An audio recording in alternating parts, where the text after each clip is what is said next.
Social media నియంత్రణ పైన ఈ కూటమి ప్రభుత్వం నారా లోకేష్ బాబు గారి నేతృత్వంలో 5 మంది మంత్రులతో కూడిన ఒక కమిటీ వేయటం జరిగింది. సోషల్ మీడియా నియంత్రణ పైన కమిటీ వేయటం ఓకే, మరి మీరు చేసే అబద్ధపు ప్రచారాలపైన కూడా ఒక కమిటీ వేశారా? దానిపైన కూడా వేయండి. మీరు చేసే అబద్ధపు ప్రచారాల పరిస్థితి ఏంటి అని నేను ఈ వీడియో ద్వారా ప్రశ్నిస్తున్నాను. ఇదిగోండి, సోషల్ మీడియా నియంత్రణ కోసం 1వ తేదీ అక్టోబర్ 2025 కమిటీ వేశారు. ఈ కమిటీ జీవో 5 మంది మంత్రులతో కూడిన కమిటీ. 1 ఐటీ శాఖ మంత్రి, 2 health family welfare and medical education మంత్రి, 3 ministry for food and civil supplies consumer affairs minister, 4వ మినిస్టర్ వచ్చేసి హౌసింగ్ ఐ&పిఆర్ మంత్రి, మరియు 5వ మంత్రి minister for home affairs and disaster management మంత్రి.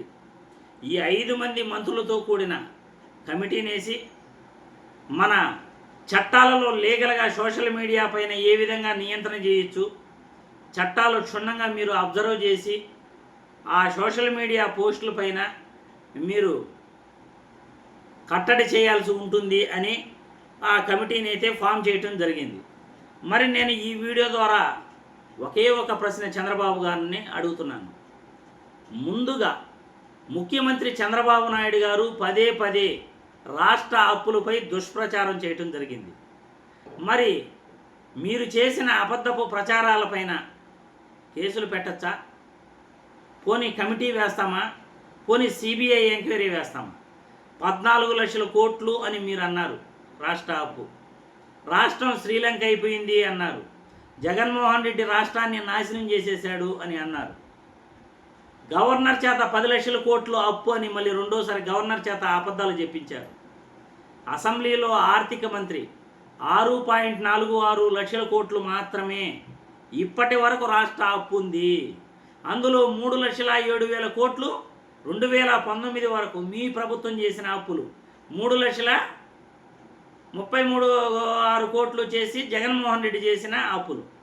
అంటే మొత్తం మీరు చేసింది జగన్మోహన్ రెడ్డి ఇద్దరూ కలిపి 2 ప్రభుత్వాలు 2014 నుండి 2024 వరకు 10 సంవత్సరాల్లో చేసిన అప్పు 6.46 లక్షల కోట్లు అయితే పదే కూడా 14 లక్షల కోట్లు 10 లక్షల కోట్లు అని దుష్ప్రచారం చేసిన మీపై ఏ కేసులు పెట్టాలి? జగన్మోహన్ రెడ్డిపై వ్యక్తిగత విమర్శలు, సైకోగాడు అని ఒకసారి, జగన్ సైకో అని మరొకసారి, జగన్మోహన్ రెడ్డి తల్లిని ఉద్దేశించి వాళ్ళ తాతను ఉద్దేశించి మీ జేజమ్మ ఇచ్చారా, మీ తాత ఇచ్చారా, మీ అమ్మ ఇచ్చారా, మీ అమ్మమ్మ ఇచ్చారా అని మాట్లాడారు. సాక్ష్యాలు ఉన్నాయి, వీడియోలు కూడా ఉన్నాయి. మరి అటువంటి వాటిపైన కేసులు పెట్టచ్చా? ఒక ముఖ్యమంత్రిని మీరు ప్రతిపక్షంలో ఉన్నప్పుడు ఎన్నికల ప్రచారంలో ఇటువంటి ప్రచారాలు చేశారు కదా, అటువంటి వాటిపైన పరిస్థితి ఏంటి? కమిటీ వేస్తామా, సిబిఐ ఎంక్వైరీ వేస్తామా? మీరే చెప్పాలి. ఇక నారా లోకేష్ బాబు గారు రెడ్ బుక్ రాజ్యాంగం పేరుతో ఈరోజు పరిపాలన చేస్తున్నాడా లేదా? రెడ్ బుక్ పేరుతో పదే కూడా వాళ్ళ పేర్లు నోట్ చేసుకుని ఆ రెడ్ బుక్ పేరుతో వైసీపీ నాయకులపై కేసులు పెట్టాడా లేదా? జగన్మోహన్ రెడ్డిపై జగన్మోహన్ రెడ్డి తల్లి గురించి చెల్లి గురించి తన వ్యక్తిగత ఎక్స్ ఖాతాలో పోస్టులు పెడుతున్నాడా లేదా? ఉన్నాయి, అన్ని సాక్ష్యాధారాలన్నీ ఉన్నాయి, ప్రతి ఒక్కరి చేత ఉన్నాయి. అటువంటి వాటిపై నారా లోకేష్ బాబు చేసిన ఆరోపణలపై వ్యక్తిగత విమర్శలపై కేసులు పెడదామా? కమిటీ వేస్తామా? సిబిఐ ఎంక్వైరీ వేస్తామా? చంద్రబాబు గారు మీరే చెప్పాలి. రాష్ట్రంలో మీకొక న్యాయం, ప్రతిపక్షాలకు ఒక న్యాయమా? వ్యక్తిగత స్వేచ్ఛ లేదా? ప్రభుత్వాన్ని ప్రశ్నించకూడదా? ప్రభుత్వాన్ని ప్రశ్నిస్తే కేసులు పెడతారా? మీ ఇష్టానుసారం మీరు పరిపాలించచ్చా? ఇచ్చిన హామీలు నెరవేర్చకుండా మీరు ప్రజలను మాయ చేయొచ్చా? తల్లికి వందనం పథకం ఇస్తాను అని ఎంతమంది ఉంటే అంతమంది ఇస్తాను అని ఒక్కొక్క ఆధార్ కార్డుకి ఎంతమందికి పడిందో, ఈరోజు ఎంతమందికి తల్లికి వందనం పథకం పడలేదు, మీరు ఎంత ఇచ్చారో దానిపైన మీరు లెక్కలు చెప్పగలరా? పోనీ మీరు ఇచ్చేశాము అని చెప్తున్నారు, సూపర్ 6 హామీలు నెరవేర్చేశాము అని అంటున్నారు. మరి ఇవన్నీ అబద్ధపు ప్రచారాలు కాదా? ఆ సూపర్ 6 హామీలు మీరు ఇచ్చేశాము, మేము చేసేసాము అని ఏదైతే అంటున్నారో వాటిపైన కేసులు పెట్టచ్చా? పోనీ ఎంక్వైరీ వేయచ్చా? పోనీ సిబిఐ ఎంక్వైరీ వేస్తామా? మీరే సెలవివ్వాలి. మీకు ఒక న్యాయం, ప్రతిపక్షాలకు ఒక న్యాయం. ప్రతిపక్షాల గొంతు నొక్కాలని ఇటువంటి సోషల్ మీడియా నియంత్రణకు కమిటీ వేయటం ప్రజాస్వామ్యాన్ని అపహాస్యం చేసినట్లే. ఈరోజు మీరు కమిటీ వేశారు, రేపు అధికారం నుండి దిగిపోతారు. మీకు జీవితాలు ఉంటాయి, మీకు కుటుంబం ఉంటుంది.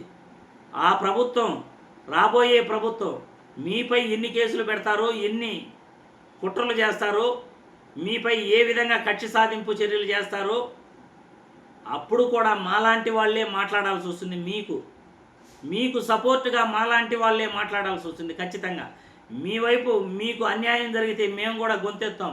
మీ భార్యకు భువనేశ్వరి గారి పైన అసెంబ్లీలో మాట్లాడినప్పుడు నేను కూడా వీడియో పెట్టాను, అది తప్పు అని ఖండించాను. మరి ఆ రోజు మాలాంటి వాళ్ళు మీకు సపోర్ట్ ఇవ్వకుండా మీకు అన్యాయం జరిగితే మేము కూడా చూస్తూ ఊరుకోవాలా? గొంతెత్తి మాట్లాడకూడదా? మీరే చెప్పండి బాబు గారు, ఏది న్యాయం? సోషల్ మీడియా నియంత్రణకు కమిటీ ఏంది బాబు గారు? ఇది అన్యాయం. మీరు తప్పు చేస్తున్నారు, పదే పదే కూడా తప్పు చేస్తున్నారు. ఇచ్చిన హామీలపై, పరిపాలనపై దృష్టి పెట్టాలి, కానీ ఇటువంటి వాటిపై కాదు అని నేను ఈ వీడియో ద్వారా క్లియర్గా ప్రభుత్వానికి, చంద్రబాబు గారికి, నారా లోకేష్ బాబు గారికి తెలియజేస్తూ రెడ్ బుక్ను పక్కన పెట్టి పరిపాలన చేయండి, ప్రజలకు మంచి చేయండి అని ఈ వీడియో ద్వారా కోరుతున్నాను.